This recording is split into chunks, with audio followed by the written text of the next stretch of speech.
Thank you so much. It's a real honor to be here. I wonder, it would be useful, I think, for those people who read the English if they had the outline, so I wonder if it would be possible to just pass it out to people so that you can see kind of where I'm going through this, and I don't have to take the time at the beginning to say where I'm going. I'm going to just plow right in to talking. And I hope that I'll be able to leave plenty of time for discussion and questions and answers afterwards. So I'm going to start by describing 3 styles of parenting. The first style of parenting, and obviously this is the style of parenting that I am advocating, that I think is the ideal and also the natural style of parenting, is what I'm calling a trustful style of parenting. A trustful style of parenting is founded on the idea that children are by nature hardy, competent, civil, meaning that they want to get along with people. They are by nature self-directed. They want to be in charge of their own lives. In other words, the children aren't any different in this regard than the rest of us. We all want to be in charge of our own life, and that's as true of children as it is of us at any age. So that's the fundamental premise of trustful parenting. Trustful parents trust their children's instincts. They trust, in some sense, natural selection, the biological process that produced all of those instincts of childhood, the instinct to play, to explore, to ask questions, to want to be an adult, to want to be part of the world around them, to want to understand the world around them. They trust that those instincts will work if the child has an appropriate environment for those instincts to play themselves out in. They don't hover over their children. They don't feel that they have to protect their children all the time because they feel that their children have common sense, if allowed to exert common sense. And they don't feel that they need to direct their children's development because they think that direction comes from within the child himself or herself. So that's the premise of trustful parenting. Trustful parenting sends these messages to the child, and I'll just kind of read this part. You are competent. You have eyes and a brain and can figure things out. You know your own abilities and limitations. Your opinions count. You are responsible for your own mistakes and can be trusted to learn from those mistakes. Social life is not the pitting of will against will, but the helping of one another so that all can have what they want and need and most desire. We are with you, not against you. That's the message of trustful parenting. Historically, trustful parenting is the style of parenting that apparently predominated during perhaps 99% of human history. It was really, apparently, and this takes a little bit of a leap, but I'm going to make the case, that trustful parenting really went on the decline at the time that agriculture was developed. And it continued on the decline through agriculture and feudalism and into the early industrial era. And for reasons that I will explain in a minute. But I'm going to argue that trustful parenting was the predominant style of parenting when all of these instincts for play and exploration and curiosity that children show evolved in human beings. In contrast to trustful parenting, I'm distinguishing between 2 different kinds of directive parenting. Directive parenting is the kind of parenting where the parent believes that they have to provide direction to the child because the child isn't able really to provide his or her own direction. So one style of directive parenting is what I call directive-domineering parenting. This is based on the assumption that children are naturally sinful. Now today it sounds funny to say children are naturally sinful. We don't normally talk that way. But of course, it wasn't that long ago when many people, most people in the Christian Christian world particularly believed that children are naturally sinful. And the purpose of parenting was to drive the devil out of the child, to drive the sinfulness out of the child. This idea that children are naturally sinful, or a somewhat nicer way to put it, that children are naturally untamed, naturally wild, and they need to be tamed, they need to be civilized in a way through adults, in some sense, taking control of them. Their will is not enough. We've got to crush their will in order to produce obedience in children. This way of talking about children is not the way most people talk, but we have to understand that the heritage for the way we treat children today, the way we school children today, came out of that background.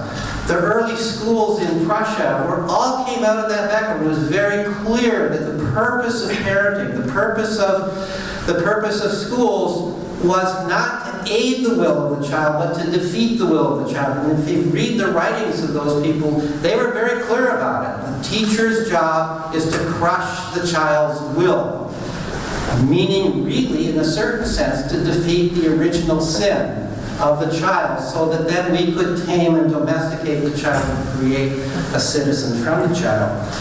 So this kind of directive-domineering parenting began, I argue, with the onset of agriculture, when you had a change in society, and it continued on through almost modern times. The usual child-rearing technique for crushing a will is beating a child. And it's not surprising that so many, if you read the Bible, so many biblical statements in the Bible are about beating your child. If your child sasses you, you beat the child, or you stone the child. It was really quite literally, beating the child was the way to crush the child's will. Of course, it never really fully worked, I'm glad to say.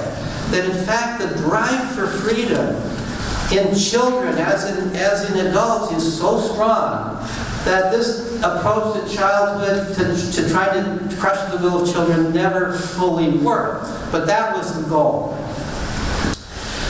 Now, the third style of parenting is one that will be more familiar to probably most people here. The third style of parenting, which I call directive-protective parenting, is founded on the assumption that children are not bad, they're not sinful, they're just weak. They are fragile. They need protection. They need our guidance because they are incompetent. They're not capable of making reasonable decisions, so we have to make the decisions for them. They are easily hurt, and so we have to protect them from all sorts of hurts, including even psychological hurts. We have to protect their self-esteems, and so on and so forth. This is the style of parenting that predominates today, at least among the middle class, especially in the United States. I can't speak directly about here in Germany. But this is the style of parenting that underlies the way many so-called experts talk about parenting and the way they try to advise parents. So this is the style of parenting in which the parents direct the children not because they think that the children, not in order to make the children subservient, be servants in fields or factories, as was the case for the directive-domineering parent, but direct the children for their own good, because they believe that the children are incapable of making good decisions for themselves. So while trustful parents believe that children develop best when allowed to play and explore on their own, directive-protective parents believe that children develop best when they follow a path that is carefully laid out for them by adults. So my contention is that trustful parenting is the ideal and also the most natural form of parenting, but it's difficult to be a trustful parent today. The whole society works against it. So I'm going to begin by talking about, in fact, a good share of this talk is not going to be about modern day society. It's going to be about hunter-gatherer times, because I want to show how trustful parenting worked in hunter-gatherer times in order to then raise the question, how can we in our modern society today make trustful parenting work? Where in some ways it's harder, it's not as easy, it's not as natural because so many social forces work against it today. Genetically, we are all hunter-gatherers. There has been, agriculture came about just a mere 10,000 years ago. That may sound like a long time, but from a biological point of view, it's a very short time. Not a lot of evolution has occurred. Not a lot of genetic change has occurred in 10,000 years. So we evolved for the hunter-gatherer way of life, and we carry the genetic structure for hunter-gatherer life into our modern times. Agriculture first appeared, as I said, about 10,000 years ago in Western Asia, the Fertile Crescent area, later in other places. But once it began to occur, it set in motion a whirlwind of social change. Social change to which we have had to adapt with our hunter-gatherer genes as best we can. So for roughly if we take arbitrarily 1 million years ago as the beginning of human beings, it is clearly arbitrary because there's no magic point when we were suddenly human beings. But if we take about 1 million years ago, which many anthropologists do, then for 99% of our history we were hunter-gatherers. So how did hunter-gatherers live? Of course, we can't go back in history and observe hunter-gatherers and see directly how our ancestors lived. But fortunately, there are some people in some parts of the world who managed to maintain the hunting and gathering culture and way of life into modern times, into at least the late half of the 20th century. And so anthropologists in the second half of the 20th century were able to go out into relatively isolated areas of Africa, Asia, South America, New Guinea, Indonesia, various other parts of the world, and find people who were still living a hunter-gatherer life. They weren't growing anything, they were surviving by hunting and gathering. And in many of these cases, especially when they were first found, these people were living a rather pristine hunter-gatherer life, very little influenced by modern society. So we have the reports of all of those anthropologists who did those studies. And what is quite remarkable is wherever such societies were found, there are certain very basic similarities among them. And because they're so similar from one to another, whether they're in Africa or Asia or South America or Indonesia, wherever they are found, because they're so similar, that gives us some reason for believing that hunter-gatherers a long time ago would also have been like that. This seems to be the hunter-gatherer way of life. The people live in small bands. Sometimes people speak of hunter-gatherer tribes, but that's not the correct word. A tribal societies really came about after agriculture, although there are some societies that are sort of in between agriculture and hunter-gatherer societies that are tribal societies. These are called collector societies. But I'm talking about the pure hunter-gatherer band societies of the type that anthropologists believe represent the way our ancestors lived. They live in bands of about anywhere from 25 to up to about 50 people, so these are relatively small groups, and that includes children when I'm counting 25 to 50. They move around. They don't have permanent dwellings. They move around from place to place within a fairly large circumscribed territory in order to follow the available game and plant life that they live on. So they will essentially set up camp in one place for a period of time, and then when they've used the vegetation there, and the vegetation needs to grow back, or they need to move someplace else for the game that they hunt, then they make a decision to move, set up camp someplace else, and they continue moving. This means that they can't accumulate a lot of property, so they don't there's not differences among people in wealth, because there's no sense in owning more than what you carry, than what you can carry. Now, wherever these people have been found, and anthropologist after anthropologist has said the same thing, wherever they are found, they seem to have these core values. One is individual freedom. Freedom is extremely important to a hunter-gatherer. So important, in fact, that hunter-gatherer individuals in the same band don't tell one another what to do. They don't even offer unsolicited advice. They don't say, oh, you should go out hunting today, just because you haven't gone hunting for a number of days. They just assume that you'll go hunting when you're ready to. They don't tell people what to do. They believe in individual autonomy and individual choice. So that sense of freedom is very striking to the anthropologist, a much stronger sense of individual freedom than we have. The second point is a second value to them is sharing.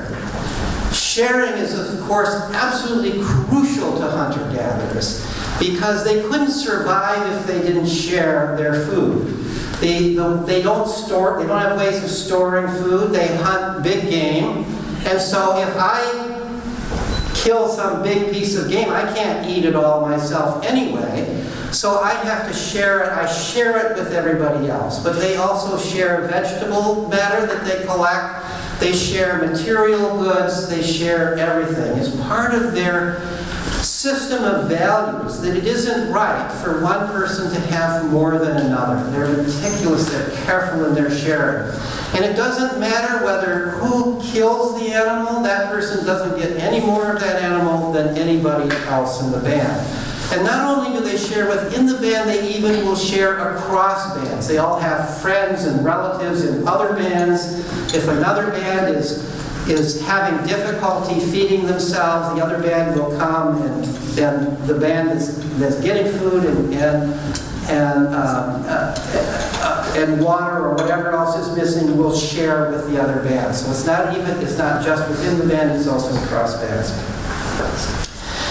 So freedom, sharing, and then a third characteristic, very closely related to both the freedom and the sharing, is a sense of equality, egalitarianism. They don't have big men or chiefs. They don't have any hierarchical structure to society. There's no sense that one person in the band is more powerful than another person. In fact, the anthropologist Richard Lee has referred to their egalitarianism as fierce egalitarianism. They actually get angry if somebody acts like they're better than somebody else. They will not tolerate somebody acting like they're better than somebody else. So if a hunter goes out and he catches a big giraffe or whatever he's hunting and he comes back and he acts a little boastful, they will put him down. They will humiliate him in some way or another because they believe that anybody who thinks too highly of themselves, especially a young man who thinks too highly of himself, is potentially dangerous. That person might be somebody who wants to take over the society, somebody who maybe even has the potential to kill somebody if they think they are better and more valuable than other people. And so they are constantly on guard against anybody who seems to be believing that he or she is better than another person. That doesn't mean that they think that everybody is the same. That doesn't mean that they think that everybody is an equally good hunter. They recognize that some people are better hunters than others, some people are better dancers than others, some people are wiser than others, and they get listened to more when they're making decisions and so on and so forth. But just because you're a better hunter or a better dancer or a wiser decision maker doesn't mean you are a better and more important person. That's the fundamental distinction that they make when they talk in their equality.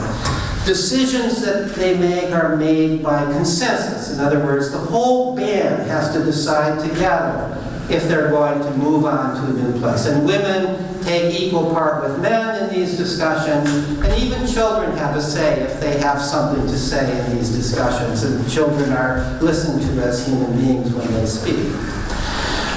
So Not too surprisingly from what I've said, this spirit of equality that hunter-gatherer adults use in dealing with one another, they also use that same spirit of equality when dealing with children. All of these things that I've said, that they don't tell other people what to do, that they don't think that some people are better and more important than other people, that they share. All of this applies in their relationships with children just as much as it does in their relationship with adults. And this is hard in our society to even believe, even to understand. The adults don't tell their children what to do. They believe that the children can decide for themselves what to do. Let me read, just because it's so hard, let me read 5 different quotations from 5 different researchers who studied 5 different bands. I could come up with a much longer list than this, but here's 5 examples. So here's one anthropologist who writes, Aborigine children, this is from Australia, are indulged to an extreme degree and sometimes continue to suckle until they're 4 or 5 years old. Physical punishment for a child is almost unheard of. And here's another anthropologist in South America, Yumi Goso, who writes, hunter-gatherers do not give orders to their children. For example, no adult announces bedtime. At night, children remain around adults until they feel tired and fall asleep. Paracana adults do not interfere with their children's lives. They never beat, scold, or behave aggressively with them, physically or verbally, nor do they offer praise or keep track of their development. And this is something I've heard over and over again. They don't try to measure their children's development. And just as they don't criticize the children, they don't praise the children either. That's sort of the other side of criticism. And in fact, it's hard to have praise without criticism, because in some sense, once you're praising, the lack of praise is criticism. So they don't make those kinds of value judgments. They just assume their children are going to develop and do the right thing. Here's another one. The idea that this is my child or your child does not exist among the Equana. Deciding what another person should do, no matter what his age, is outside the Equana vocabulary of behaviors. There is great interest in what everyone does, but no impulse to influence, let alone coerce anyone. The child's will is his motive force. This is Jean Blydoff. And here's another, this is an anthropologist who studied the Inuit in the Hudson Bay area. Infants and young children are allowed to explore their environments to the limits of their physical capacities and with minimal interference from adults. Thus, if a child picks up a hazardous object, parents generally leave it to explore the dangers on its own. The child is presumed to know what it is doing.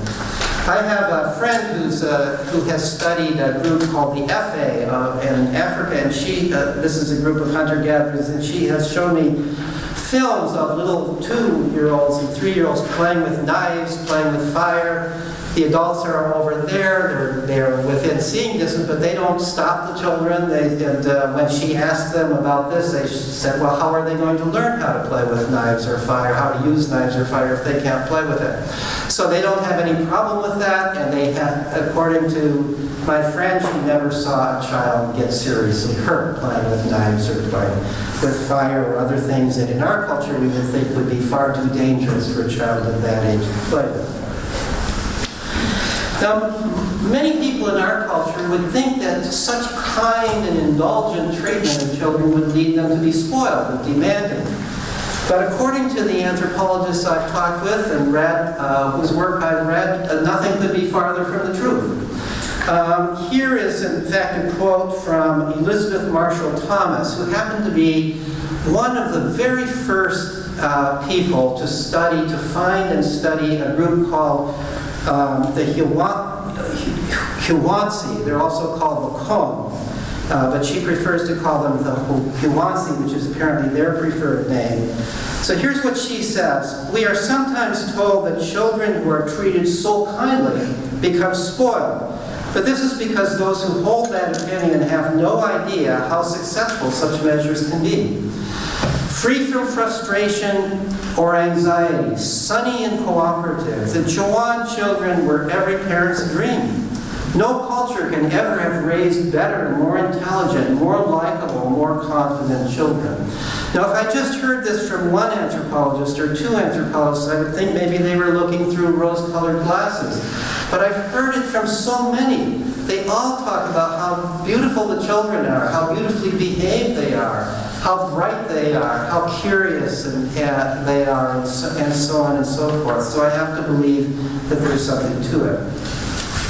Now, given this indulgent attitude towards children, this indulgent, trustful attitude towards children, it's not surprising to learn that children, and teenagers too, when I say children, I'm including teenagers, all the way up to about 15, 16, 17 years old, play all day long. They don't do any serious work. The adults don't expect them to do any serious work. They may do a little bit of hunting and gathering, but they do it in a playful way, and nobody's expecting them to be contributing in any meaningful way to the food supply. So one of my graduate students and I, a number of years ago, to supplement what literature we could find about hunter-gatherer children, we did a survey. We identified 10 different anthropologists who among them had lived in 7 different hunter-gatherer cultures in 3 different continents. And we asked them all questions about children's lives in the culture that they observed. And one of our questions was, how much free time did children in the group that you studied have to play? And essentially all of them said they were always free to play. They had all day long, or almost all day long, free to play. So here, just to give 3 quotations from that survey form that I gave out. Here's one who said, both boys and girls had almost all day, every day, free to play. And here's another one concerning a different group. Children were free to play nearly all the time. No one expected children to do serious work until they were in their late teens.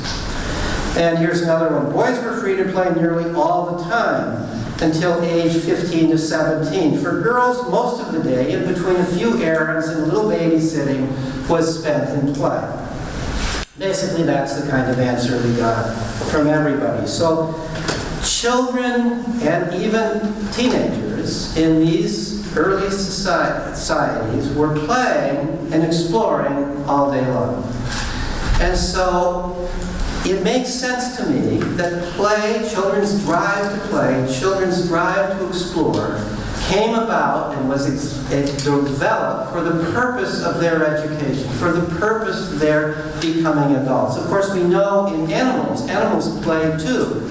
And they play at the very kinds of skills that they need most to develop. So, for example, predatory animals play at prey, at predatory behavior, and animals that need to escape from predators play at dodging and fleeing and getting away, and animals that need to fight play at fighting, and so on and so forth. They play at the skills that they need to develop, and it's not so surprising that since human beings have to learn the most in order to develop that they also play the most. And since what they have to learn is the most varied of any other animal, they also play in the most varied sorts of way. Hunter-gatherer children necessarily played in age-mixed groups. And this, I think, is a really important point that we often don't think about in our culture. As I said, the bands were small. And there weren't a lot of children. So there might be, in a given band, maybe there would be a dozen children, maybe there would be as many as 24 children, but they would be spread over the entire age range. So if you wanted to play with other children all your same age, you might at most find only 1 or 2 other children at your same age. So you're necessarily playing in age-mixed groups. And one of the things that the anthropologists point out is that when they're playing in age-mixed groups, the younger ones are always learning from the older ones. And the older ones are practicing taking care of the younger ones. So the older ones are learning to be leaders and to be nurturers and to be teachers to the younger ones, and to be helpful. They're experiencing their own maturity. And the younger ones are learning all kinds of skills, not because the older ones are deliberately teaching them skills, but because just in the course of natural play, the older ones are bringing the younger ones up closer to their level. And I'll say a little bit more about that later on. So I think that's an important point, that the drive to play evolved in a world where play was always age-mixed. When we just have 8-year-olds playing with other 8-year-olds, or 4-year-olds playing with other 4-year-olds, that is an abnormal product of our modern culture where we segregate children by age. That's not something that ever happened during our human evolution prior to the age segregation that we do in school. Today we tend to think of it as that's the natural thing. Children always just play with other children their same age. But that was never true historically. Hunter-gatherer adults believe, when you ask them, that children educate themselves through play. You ask them, how do they learn? They say they teach themselves. They observe, they explore, and they practice in their play the kinds of skills that they need to develop to become fully capable citizens of the culture in which they're growing up. So let me just give you an example. One of the questions that we asked in that survey was we asked them to give us examples of the kinds of things that the children played at in the culture that they observed. And here is just a list, which I'll read, the partial list of some of the things that people gave. Making and shooting bows and arrows. This would be in a culture where the adults hunt with bows and arrows. Tracking animals and tracking each other. Digging up tubers, fishing, smoking porcupines out of holes, cooking, caring for infants, climbing trees, building vine ladders, building huts, using knives and other tools, making tools, carrying heavy loads, building rafts, making fires, defending against attacks from pretend predators, imitating animals, which can be a means of learning to identify animals, making music, dancing, storytelling, arguing. All of these were mentioned by one or more of the respondents. Of course, the specific list varied from culture to culture. And the children were playing at these things not because any adult said you must play at this or play at that so you'll learn the skills, but because it is very natural for children to look around, see what the adults are doing, and incorporate that into their play. They are maybe not consciously educating themselves in the skills of their culture through their play, but that, in effect, is what they are doing. Children, by nature, want to become adults, and they are interested in what adults do, and they incorporate that into the play. Even more interesting to them, however, is not adults, but other children who are a little bit older than themselves. And so it's more common, in fact, that the younger child is imitating the behavior of the older child, who in turn is imitating the behavior of a somewhat older child, who in turn may be imitating the behavior of an adult. Now I want to make the claim that play not only teaches children the subsistence and artistic skills of the culture, but maybe even more important, it also promotes their social and emotional development so that they become socialized human beings within their culture. The play of children in hunter-gatherer cultures, by my analysis, very clearly is the means by which they acquire those core values that I described. The value of freedom as a value, the value of sharing and cooperation as a value, and the value of equality. I'm going to argue that play necessarily, social play, necessarily promotes these values, just by its nature it does. Play is always an exercise in freedom. One of the basic definitions of play, part of the definition of play, is that it's what you choose to do. It's what you do freely. It's something you are not obliged to do, but are choosing to do. So play is always an exercise in freedom. And the most basic freedom of play is the freedom to quit.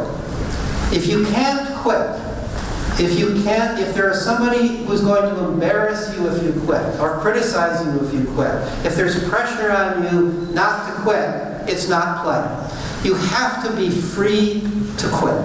Otherwise, it's not play. And I would argue that that is the most essential characteristic of play that allows play to be the primary means by which children learn to cooperate, and they learn to treat one another as equals, and they learn to share, because if we are playing together, and I do not treat you fairly, or I try to dominate you, I don't take your needs into account, I just take my needs into account, you're going to quit. You're going to leave me all alone. And I don't want to be left alone. There's almost no more serious punishment. A beating would be better. I am being left alone. But this is a very natural way of learning. If I don't please my playmates, they won't play with me. Now, of course, when adults in our culture take over play and they monitor play, this entire advantage of play is lost. Because the adult settles the conflict. The adult decides what's fair or not fair. But when children decide, then there's these real consequences. I have to learn to pay attention to your needs and satisfy those needs, or you will quit. And this happens in hunter-gatherer cultures, but it happens in our culture too. Whenever children are free to play, they have to learn to take one another's needs into account, because otherwise people will leave them. They won't play with them. So, in play, children also, besides learning to see from the other person's point of view and taking into account their needs and learning to take into account their needs, in play, children also practice, and this is the other side of the coin of what hunter-gatherer children have to learn, and I would argue children in our culture have to learn it too if they're going to have a successful life, is self-assertion. How do you get your needs met? How do I get my needs met without offending you? How do I get my needs met while you still get your needs met? I would argue that's the most important skill that any of us can learn. It's way more important than learning to read. Way more important than learning to write. Way more important than learning to add or subtract or do multiplication. It's how, in my society, I can get what I want while not offending other people. Because if I offend other people and go through life that way, I'm going to have a very difficult life. I have to be able to get along with other people while still getting my needs met. If you have ever watched young children playing a game without an adult supervising, you will have seen that they do this constantly. They're always negotiating. Little children who are playing Haus. So one says, I want to be the mommy. Another says, no, I want to be the mommy. It's my turn to be the mommy. You have to be the baby this time. And they argue about it. It's very important to them to get what they want, but they can't both be the mommy, so they work it out in some way. Okay, I'll be the mommy this time, and you be the mommy next time. Or I'll be Wonder Woman today, and you can be Wonder Woman. They work it out. They're playing that one of them is going to be a queen, and another one is going to be a princess, and there's some dress-up clothes, and who gets to wear the dress-up clothes. The children spend far more time arguing about who gets to be what, who gets to wear what, who gets to be what. Far more time doing that than the actual playing of the scene. But what could be more important than learning to do that? And isn't it amazing that even though it's play, the children are so intensely involved in this, as if it really matters. As if it really, really matters. I would argue that they are built to do that. Children are built to do that because that is such a fundamental thing for children to learn, and they are learning it and practicing it all the time in their play. Not just little children, but bigger children too. So think of a group of older children playing a pickup game. In this country, it would be soccer, or what you call football. We have football as an entirely different game in the United States. But in pickup baseball is what I used to play as a kid. Spend a lot of time arguing who's on which team, what are going to be the rules given this game, what's fair, was that a strike or not a strike, is this it? Ultimately, why all this argument when nobody in the end really cares about the score? But yet there's an enormous amount of arguing and negotiating that goes along. And I would say that this is children practicing, learning how to get their way while not intimidating, not offending other people to the point where they will leave the game. It's interesting to note, in addition, that hunter-gatherer children deliberately practice argument. They observe adults adults are always arguing and discussing things because they have to make decisions by consensus. And children observe all this. And some of the anthropologists that I have surveyed said that children practice these things quite directly in their play. So here is Colin Turnbull, who's an anthropologist many years ago, who studied a group called the Buti in Africa. And he's describing how children from age 9 on up would playfully rehash and try to improve upon the arguments that they heard among adults. And here's just a quotation. It may start through imitation of a real dispute the children witnessed in the main camp, perhaps the night before. They all take roles and imitate the adults.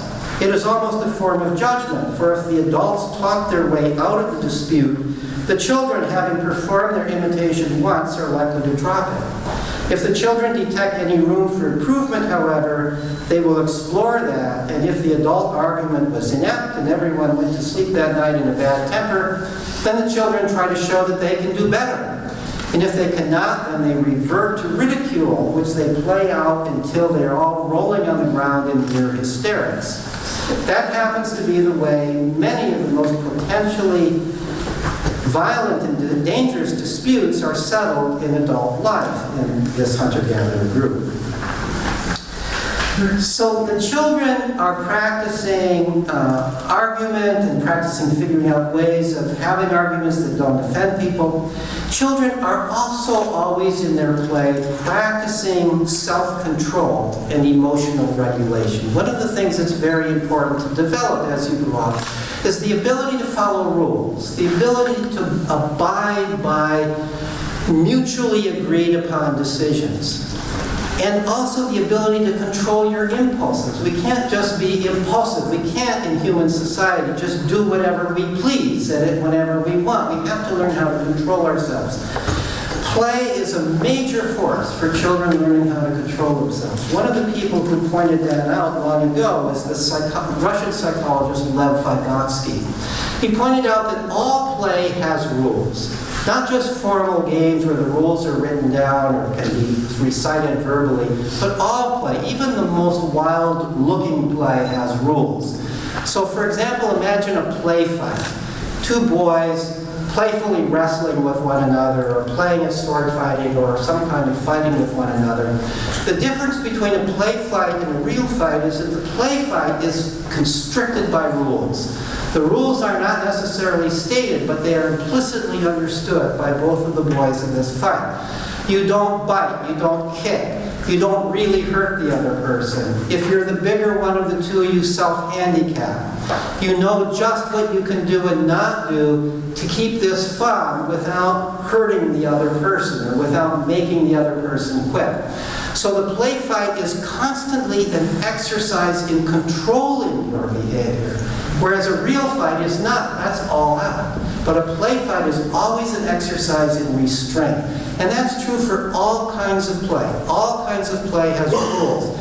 In the game of Haus, the one who plays the baby can't talk. She has to just cry or whimper or crawl around on her knees, no matter how comfortable it is. If you're playing Wonder Woman and you believe that Wonder Woman doesn't cry, if you fall down and really hurt yourself, you don't cry, you prevent yourself from crying, and so on and so forth. You're constantly controlling your own behavior in accordance with the expectations that you and your other playmates have about how you're supposed to behave.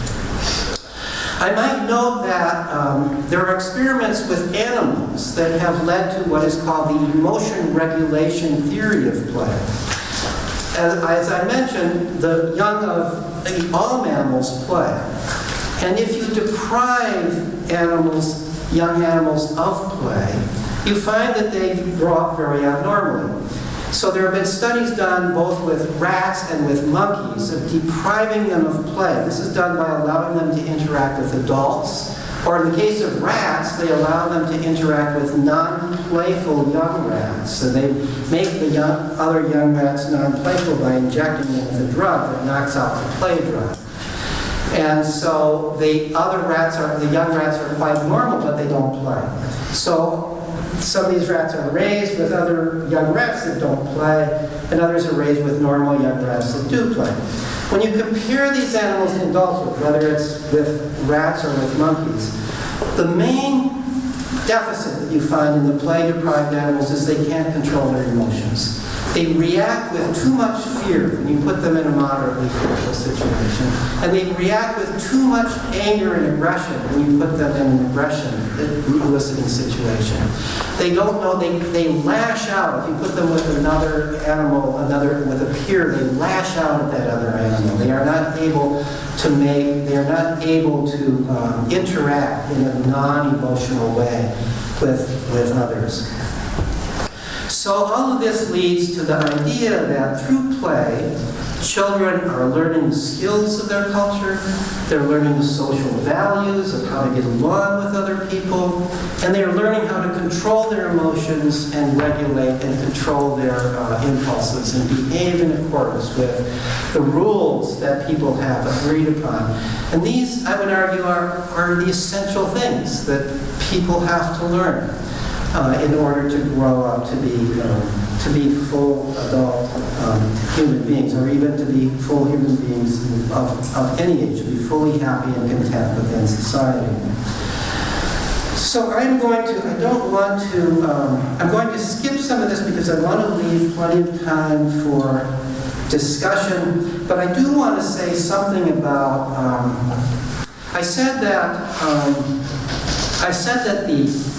the trustful style of parenting predominated during hunter-gatherer times, and that it was taken over by a directive-domineering style of parenting during agriculture and feudal times and earlier industrial times, and that today we have primarily a directive-protective style of parenting in which we prevent children from playing freely primarily because we're afraid of what will happen. We don't trust our children to survive that. We're afraid they'll get hurt, and so on and so forth.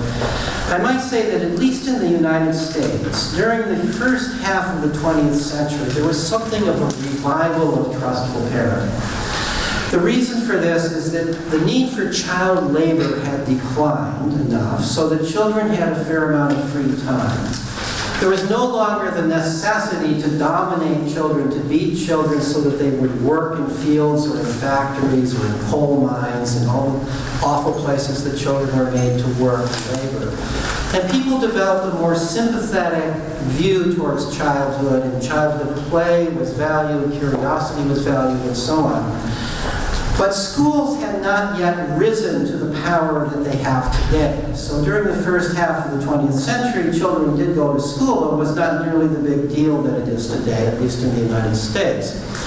And so children had a lot more free time. Howard Chudakoff, who's a historian of play in America, says that the first half of the 20th century was the golden age of children's play. That was the time, more than any time post-colonial, that at least American children were free to play, and adults were at least trustful in their parenting to the degree that they allowed children lots of time to play outdoors. I was lucky enough to grow up primarily in the 1950s, and I remember my childhood.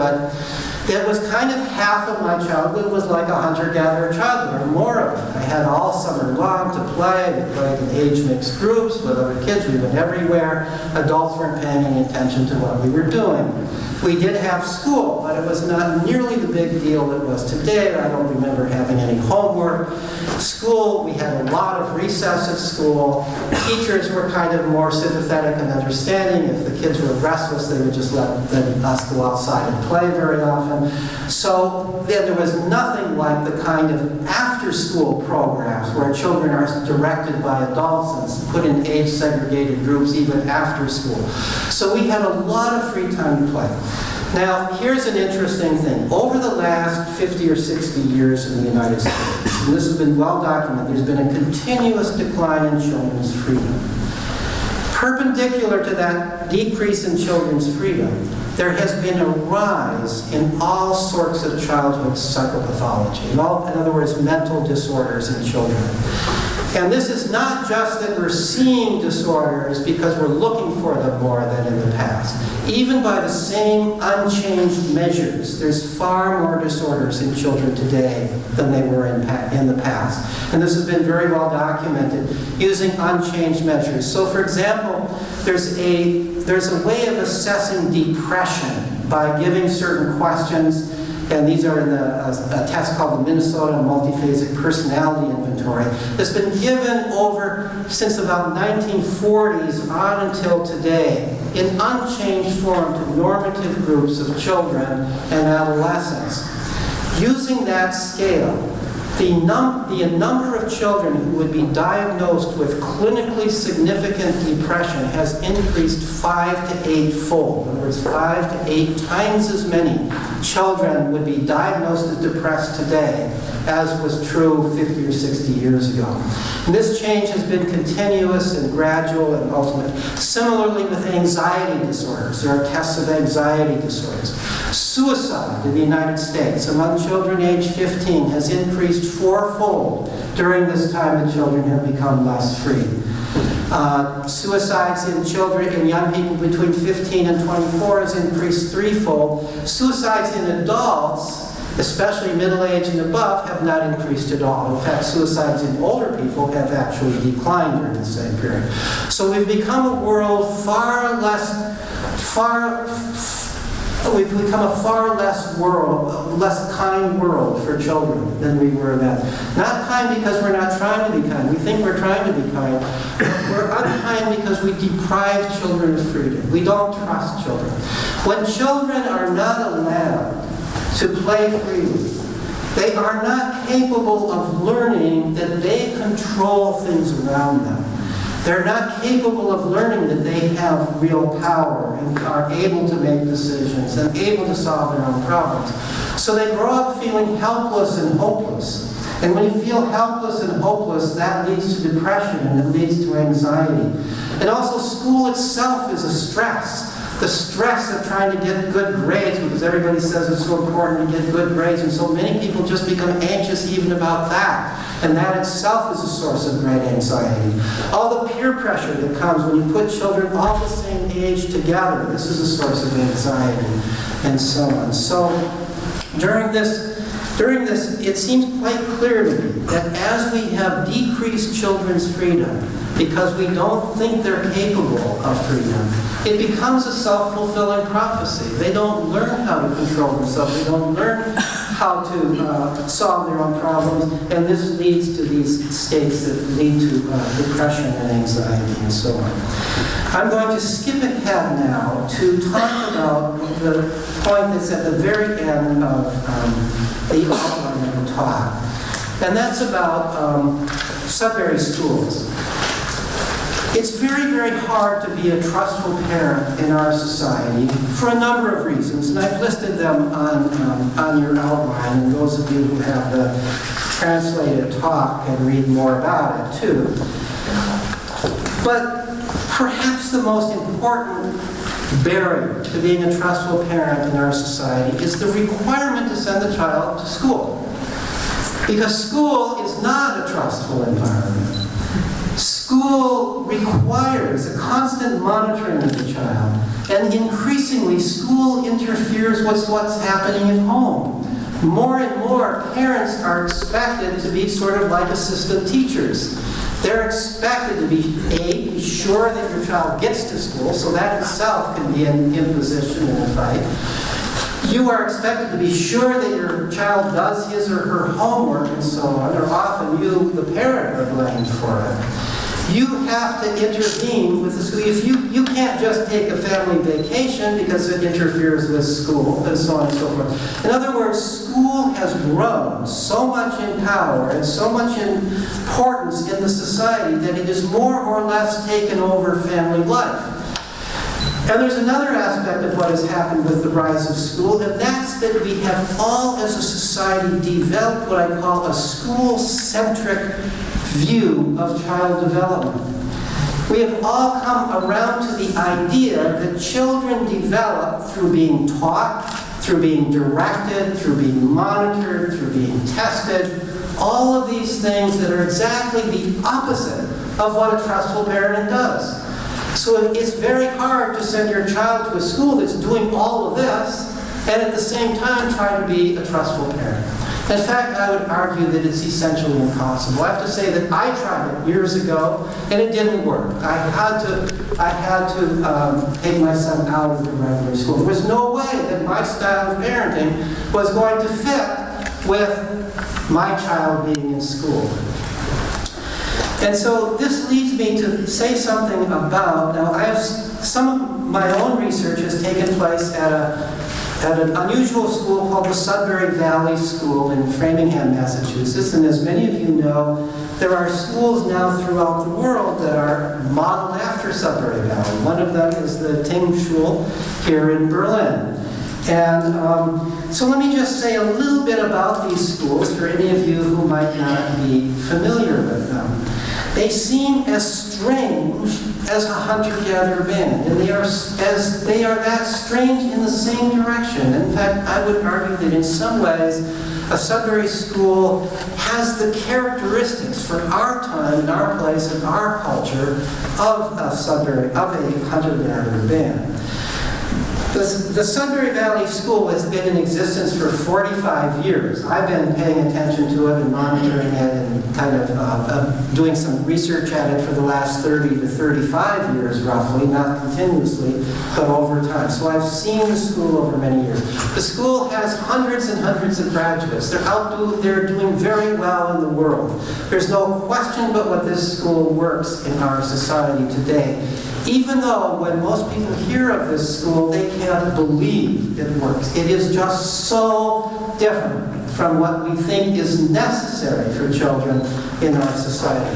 But just a very quick run-through of what the Sudbury Valley School is like. The school currently has about 130 students. It's typically anywhere between about 110 and as many as, at one time it had 200 students for a period of time. And it has about 10 staff members. And it's a very inexpensive school to run. It operates on about half the per pupil budget that the public schools in the United States operate on. The children run the school.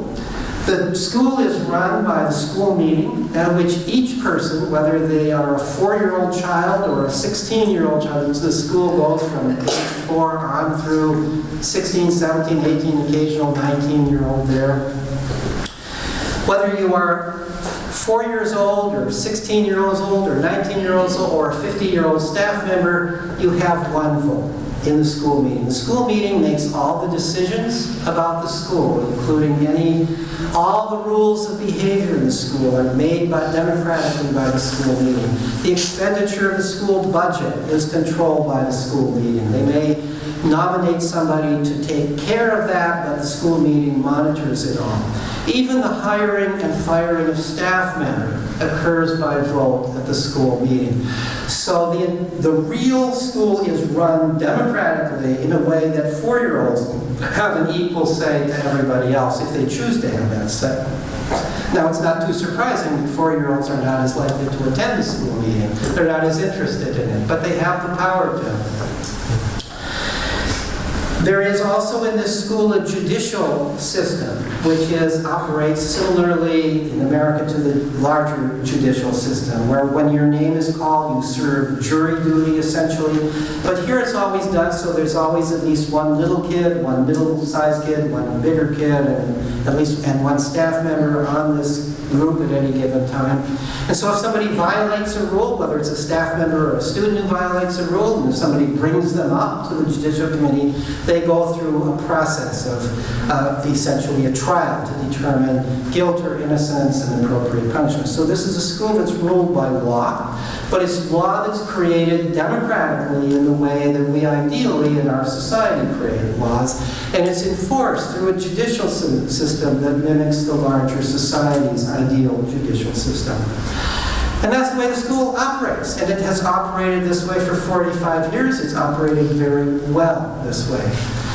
My first study of the school was a study of the graduates, in which I found and located almost all the people who had graduated from the school at the time that I had done the study, followed them up, found that they were living good lives, that they didn't have any difficulty getting decent jobs, and those who wanted to go on to higher education didn't seem to have any difficulty doing that. So the school works. Not a single of the graduates that I found regretted having gone to this school. I asked them in retrospect, after these years being out there in the real world, are you sorry in any way that you went to such a school? And not a single one was sorry that they had gone. This was out of about 90 people who had graduated that I surveyed at that time. So here's why I think the school works. I think the school works because it presents for our time and place the conditions for learning that were present during hunter-gatherer times when children evolved their natural ways of learning. It's a setting in which children have all the time they want to play and explore and direct their own behavior in an environment where they're trusted. That's so important because trust leads to trustworthiness. If I trust you, that leads you to rise to the occasion and be trustworthy, to be responsible for yourself. If I am directing you all the time, that leads you to think, if you're a child, I just need direction. I'm not trustworthy. I'm going to misbehave if somebody isn't directing me. So you need to be trusted. You need time and place to explore. You need an age-mixed environment. You need a situation where you, as a little kid, can play with bigger kids. Because the bigger kids know so much more than you, and you can learn so much from them. I've observed over and over again that the little children who can't read learn to read by interacting with older children who can read. And they also get interested in reading. They see older children reading Harry Potter or whatever they're reading, and they want to read. You also see at Sudbury Valley School, teenagers love to read to little kids. You often see little kids sitting on the laps of teenagers, and the teenagers are reading to them. Both are enjoying it very much. The teenagers are not reading to the children in order to teach the children. They're just reading to the children because they like to have the little children sitting on their laps. And the older children are learning to be nurturant and caring as this occurs. So the free age mixing, that's a crucial part of it. Access to a variety of knowledgeable and caring adults. It's not as many adults per child as in a hunter-gatherer band, but still it's more than one teacher. It's not like one teacher there. There's a number of adults who all have different personalities, know different things. The child can go to whomever, whichever adult that child wants to, if the child feels that the child needs. Maybe a comforting adult lap to sit on, or maybe somebody to confide in about some problem that he or she has, or maybe somebody who has an idea about politics or that he or she would like to try out. Each child will know which adult to go to for that purpose. You would go to this person if you want to argue about politics, but you would go to that person if you want to sit on a nice lap and be comforted. So that this idea that there are different adults representing different personalities, different models of life. Access to the equipment of the culture, the ability to play with that equipment, the fact that you can play with computers. I mean, the bow and arrow was the plaything of hunter-gatherers. The computer is the plaything, of course, of children today. What could be a more important tool? And yet some parents will deprive their children of the opportunity to play with computers. But not surprisingly, children are amazingly drawn to computers. This is the tool of today.